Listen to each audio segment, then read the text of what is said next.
how to rebuild a dimension of trust in Europe. The city to come, how to reduce gaps and social inequalities in territories. The economy to come, what kind of state and with what goals for reconstruction, investment, and visions. The labor to come, what proposals for an inclusive employment market. The politics to come, what kind of progressive policies for a new season of reforms. We need trajectories, credible proposals, and trust to relaunch the pivotal values of the European community: inclusion, pluralism, equity, and solidarity.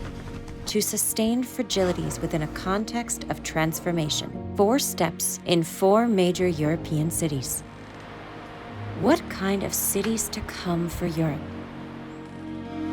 What kind of employment and rights to come for Europe?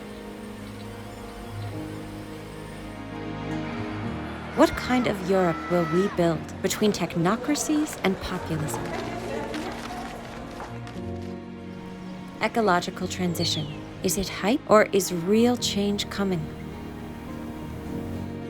Multi-stakeholder workshops and open forums with experts, practitioners, grassroots communities, international speakers, and policymakers. For listening, harnessing, and sharing active solutions. Okay, Europe. Know-how, experiences, and energies for redrafting the pact between citizens and institutions, local needs, and a project of integration. Let's plan it together. Let's do it together.